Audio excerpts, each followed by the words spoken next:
베드로전서 1장 17절 말씀. 또한 만일 편애하지 아니하시고 각 사람의 행위대로 판단하시는 분을 너희가 아버지라고 부른다면 이곳에서 머무는 시간을 두려움 가운데 보내라. 너희가 아는 바와 같이 너희 조상들로부터 유전으로 물려받은 너희의 헛된 행실에서 구속을 받은 것은 은이나 금같이 썩어질 것들로 된 것이 아니요 오직 흠도 없고 점도 없는 어린 양 같은 그리스도의 보배로운 피로 된 것이니라. 참으로 그분께서는 세상의 기초가 놓이기 이전에 이미 정해지셨으되 이 마지막 때에 너희를 위하여 나타나셨으며 너희는 그분을 통하여 그분을 죽은 자들로부터 일으켜 세우시고 그분께 영광을 주신 하나님을 믿는 자들이니 이것은 너희 믿음과 소망이 하나님 안에 있게 하려 하심이라. 이제 본문입니다. 너희가 성령님을 통하여 진리를 순종함으로 너희 영혼을 깨끗하게 하여 가식이 없이 형제들을 사랑하기에 이르렀으니 너희는 순수한 마음으로 서로 뜨겁게 사랑하라. 너희가 다시 태어난 것은 썩어질 씨로 된 것이 아니요 다만 썩지 아니할 씨로 된 것이니 곧 살아계시고 영원히 거하시는 하나님의 말씀으로 난 것이니라. 이는 모든 육체는 풀과 같고 사람의 모든 영광은 들의 꽃과 같이 때문이라. 풀은 마르고 꽃은 떨어지되 오직 주님의 말씀은 영원토록 지속되나니 곧 너희에게 복음으로 선포한 이 말씀이라. 아멘. 사도 베드로는 저희들이 알다시피 예수님의 12 뽑힌 사도들 가운데 나이가 제일 많은 분이었습니다. 그 당시에 성전세가 나이 20살 이상부터 바치게 되어 있는데 예수님의 12사도 가운데 베드로만이 예수님과 함께 성전세를 내는 자리에 있습니다. 그런데 예수님이 십자가에 잡혀 가시기 전에 베드로만이 예수님을 저주까지 하면서 즉 하나님의 이름을 불러가면서 모른다고 부인을 하는 그러한 죄를 지었습니다. 그랬기에 예수님이 제사장의 뜰에서 베드로를 쳐다보았을 때 마음이 찢어져서 문 밖으로 나가서 슬피 울었다고 했습니다. 과연 그 울었던 베드로가 예수님께 그 양심의 죄를 지은 것에 용서를 받았을까 했을 때에 부활하시고 나서 갈릴리에서 사도들과 만나겠다고 약속하신 예수님이 새벽 바닷가에서 베드로를 따로 불러서 두 사람이 걸어가면서 이야기를 합니다. 베드로야, 너가 나를 사랑하느냐? 이 사람들보다도 나를 더 사랑하느냐? 너가 한때 이 사람들보다도 너가 더 나를 더 사랑한다고 큰 소리를 쳤는데 지금도 그러느냐? 베드로가 3번씩이나 예수님께서 물으셨을 때 3번째는 걱정이 되어서 그랬습니다. 주여, 제가 주님을 사랑하는 줄 주님이 아시나이다. 이게 3번 부인했던 베드로의 영혼에 3번의 말씀으로 죄 용서에 확신을 넣어주신 모습입니다. 그랬을 때 예수님이 그럽니다. 내 양을 먹여라. 실패는 우리에게 우리 자신이 무엇인지를 깨닫게 하는 하나님의 주신 선물입니다.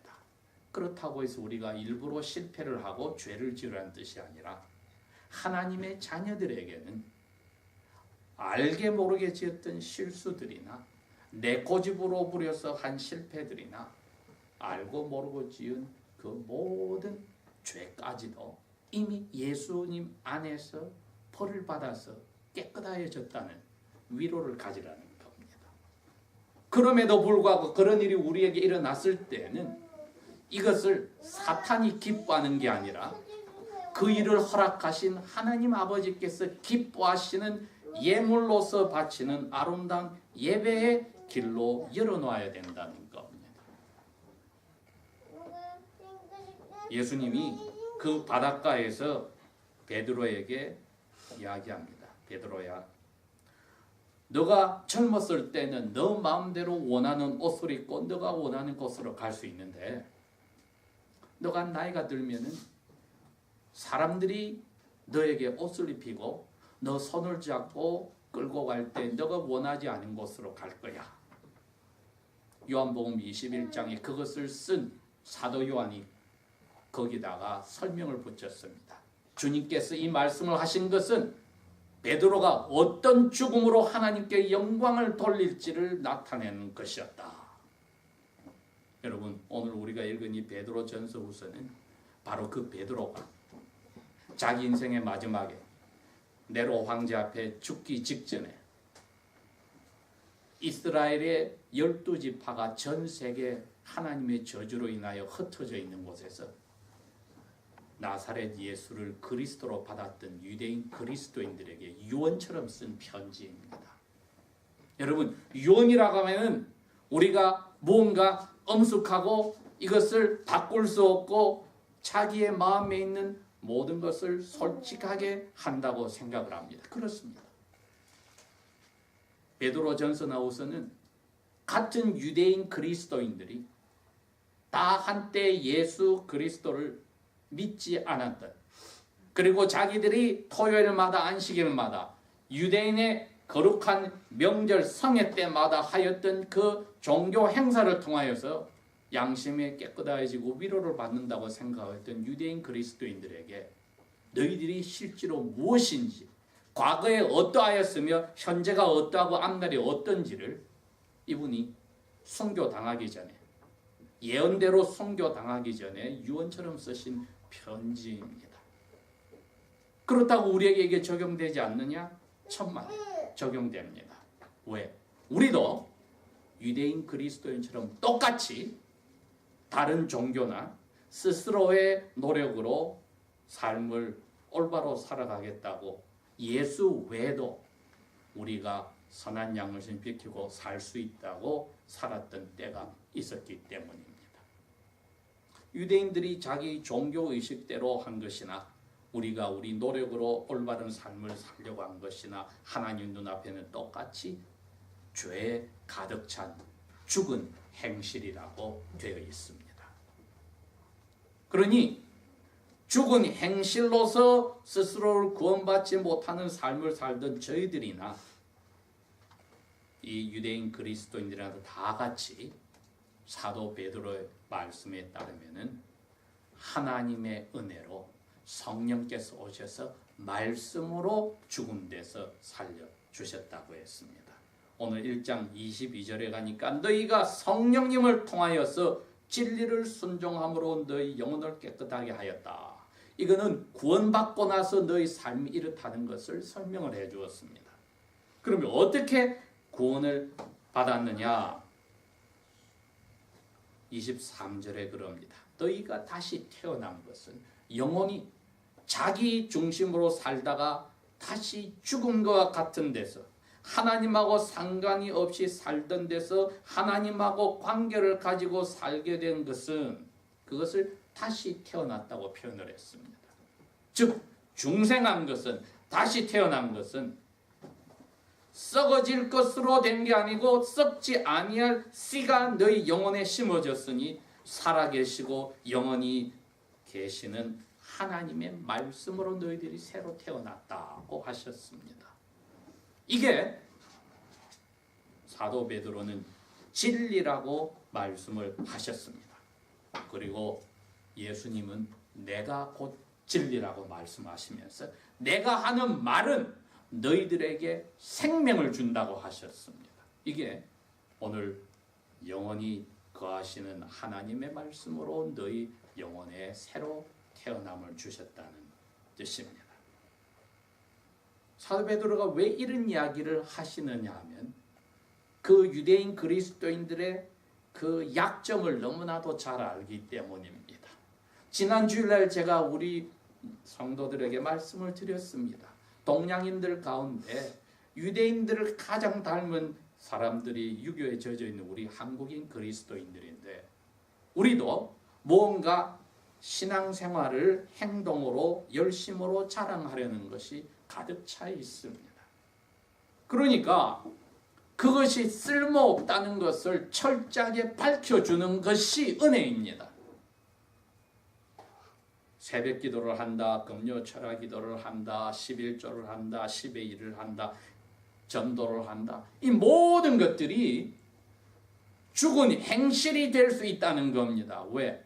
그리스도 외에 이것을 우리가 다른 사람과 다르게 자랑할 때는 죽은 행실로서 썩을 것으로 거듭난 것처럼 착각을 하게 되는 겁니다. 하나님의 말씀, 즉 예수님이 진리로서 우리에게 주시지 않으면은 우리 하는 행위들은 다 심판날에 불에 타버려서 의미가 없게 된다는 것입니다.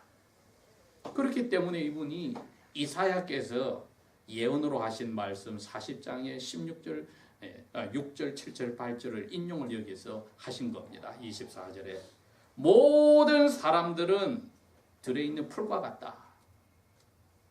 왜? 풀은 곧 말라버리니까.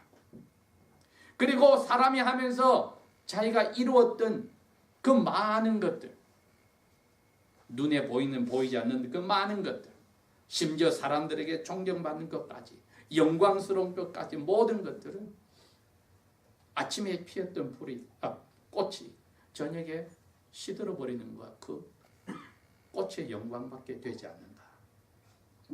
그렇지만 너희들에게 진정 남는 것은 25절에 하나님의 말씀이다. 왜? 이게 너희 영혼에 귀를 통해서 들어왔을 때 믿음을 넣어주고 그 믿음을 가지고 이 말씀이 무엇인지를 알고 아멘하고 받아서 영혼이 거듭난 열매를 맺었기 때문이다.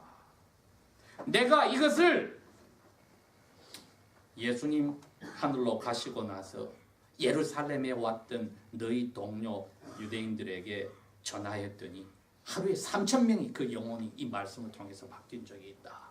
사도 베드로는 하나님 말씀 외에는 길이 없다는 것을 체험하고 사신 분입니다.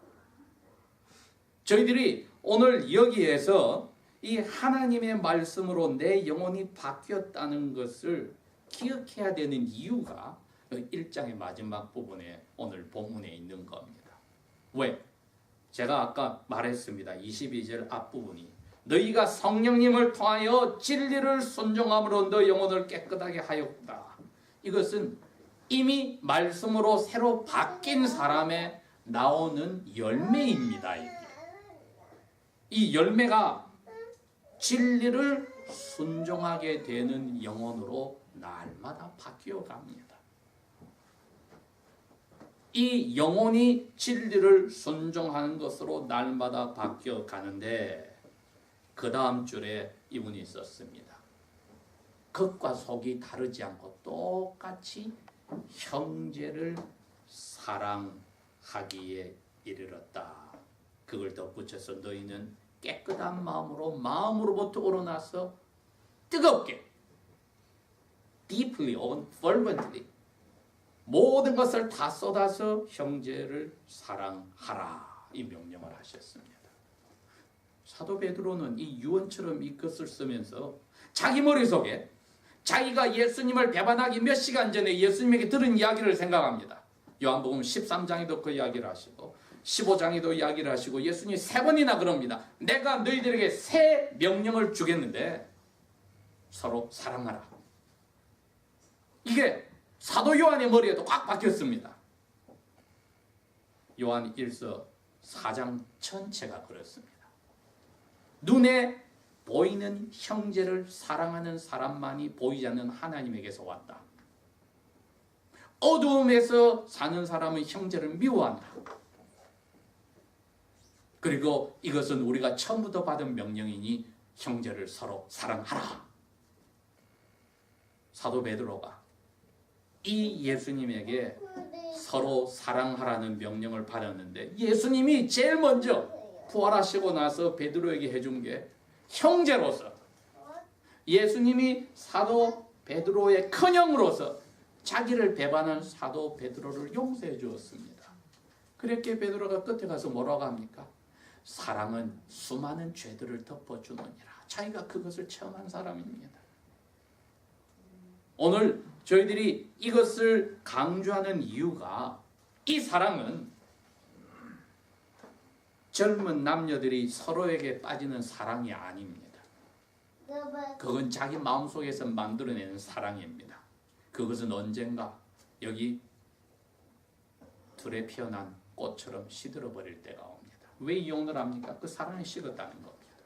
하나님이 지금 사도 베드로를 통해서 하는 사랑은 식지 않는 사랑이요, 점점 자라나는 예수님을 닮아가는 완전해지는 사랑이기 때문에 이 사랑이란 글자를 볼 때, 형제 사랑이란 글자를 볼 때 저희들이 남녀 간의 사랑처럼 우리 스스로가 만들고 감정에 젖어 있고 또 사라질 수도 있는 사랑이 아니란 것을 알아야 합니다. 그렇게 오늘 제목을 깨끗한 마음으로 서로 뜨겁게 사랑하라. 이건 명령입니다.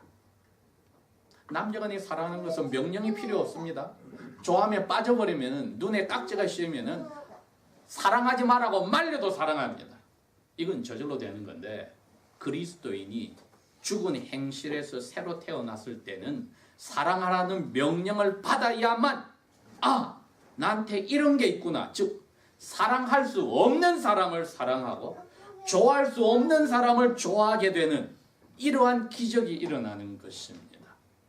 결혼생활 1년, 2년, 5년, 7년, 10년, 20년, 30년, 40년 하게 되면 겪는 일이 무엇입니까? 서로 좋아하고 사랑하던 부부가 가장 미워하고 싫어하고 보기 싫어지는 때가 있다 이겁니다. 그건 인간적인 사랑인 거지요. 그러니 오늘 이 말씀은 우리에게 가장 가까운 형제 자매인, 그리스도 안에 내 누이인, 내 오빠가 되는 남편과 아내를 주님이 주신 이 사랑으로 바꿔놔야 됩니다. 물론 인간적인 사랑이 없는 사람끼리 결혼을 시켜서는 안 되고 사랑 좋아하지 않으면 결혼을 해서는 안 되지만 그게 도와서는 될 수 있어도 시작부터 끝까지 더 키워나가고 점점 부부의 연륜이 갈수록 하나님이 기뻐하시는 하나님께 영광 돌리는 자리로 가는 사람은 위로부터 우리에게 심어주는 하나님의 말씀이 성령의 힘으로 심어주는 사랑 외에는 없다는 것을 오늘 결심하는 겁니다. 그래서 이제부터는 내가 내 아내를, 내 남편을 생각할 때에도, 내 자녀들을, 부모님을 생각할 때도, 형제 자매를 생각할 때도, 교회 멤버들을 생각할 때도, 이웃의 그리스도인들을 생각할 때도 내가 좋아하는 감정이 아니라 하나님이 심어주신 이 사랑으로 내가 접근해야 되겠다. 여러분, 그러면 그리스도인의 삶은 하나님 나라에 사는 삶을 맛보게 되어 있습니다. 왜? 내가 주인이 아니라 내 속에 계신 성령님께 이끌리니까 그것이야말로 너 뱃속에서 성령께서 강물처럼 쏟아내게 할 것이다. 그 사랑으로 들어가는 겁니다. 사도 바울도 그것을 맛보았습니다.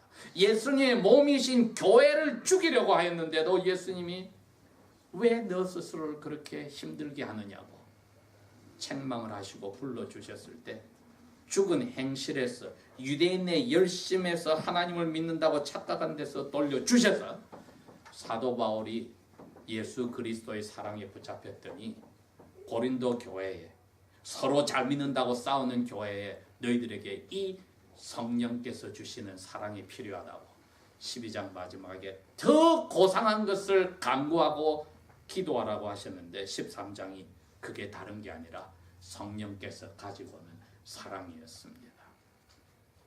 여러분, 우리가 이 사랑이 삶에서 나타나지 않는다면 우리는 스스로를 속이고 있는 소위 가식이 가득 찬 그리스도인입니다. 심판날에 바깥 어두운 데서 슬피 울며 이를 갈 수 있고 예수님이 염소와 같은 삶을 살았던 사람들에게 말하듯이 내가 너희를 도무지 알지 못하노라고 할 수 있는 자리에 들어갈 수 있습니다. 뭐 때문에? 이 사랑의 표식이 나의 영혼에서 자라나서 삶에서 나타나느냐 않느냐에 달려 있습니다. 즉 내가 좋아할 때 사랑하는 게 아니라 하나님이 주신 사랑 때문에 거기에 내가 순종하여서 나오는 사랑. 상대가 사랑스럽기 때문에 사랑하는 게 아니라 사랑스럽지 않기 때문에 사랑하는 거. 왜? 이거는 사람 힘으로 못하는 거거든요. 이것만이 성령님이 하시는 일입니다. 여러분, 그래서 그리스도인들은 이 사랑에 젖어들었을 때만이 오늘 사도 베드로가 그 불가능의 기적의 사랑을 맛본 베드로가, 배신을 당한 예수님에게서 용서받은 베드로가, 그리고 할 일까지 주신 예수님의 사랑에 맛본 베드로가 한 이야기입니다. 깨끗한 마음으로, 어떤 동기를 가지지 않고 give and take의 사랑이 아니라 깨끗한 마음으로 형제를 뜨겁게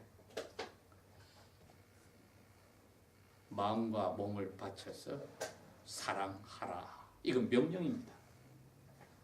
아까 말했죠. 인간끼리의 것은 명령 안 해도 저절로 이루어지고 좋아하는 사람이지만 이것은 성령께 부탁하고 살지 않으면 가까운 부부 사이라도 할 수 없는 사랑입니다. 여러분, 이것 떠나면 겉으로는 그리스도인의 가정이요, 그리스도인의 부모와 자녀와의 관계요, 그리스도인의 시아버지, 시어머니, 장인, 장모와 사위와 그리고 모든 며느리들의 관계를 할지라도, 손주를 향한 사랑이라 할지라도 쓸모가 없습니다.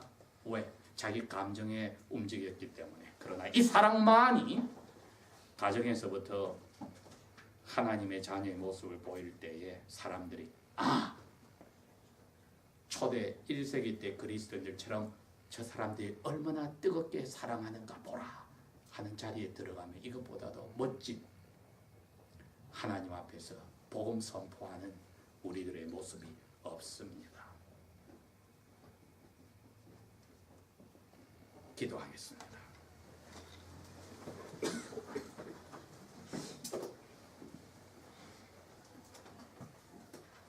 너희가 서로 사랑할지니 너희들이 서로 사랑함으로써 세상 사람들이 우리가 너희 안에 너희가 우리 안에 있는 줄을 안다고 하신 예수님, 그리고 그것을 위하여서 아버지 앞에 잡히시기 전 시간에 기도하신 예수님, 하늘에서 오늘도 이곳에 모인 우리 예수님의 동생들을 위하여서 그 사랑이 마음속에서 활활 타오르고 이것을 목말라 하여서 이 사랑으로 사로잡히기 전에는 기도를 멈추지 않도록 우리의 영혼을 북돋아 주시고 또 우리의 부족함을 위하여서 기도하여 주십시오.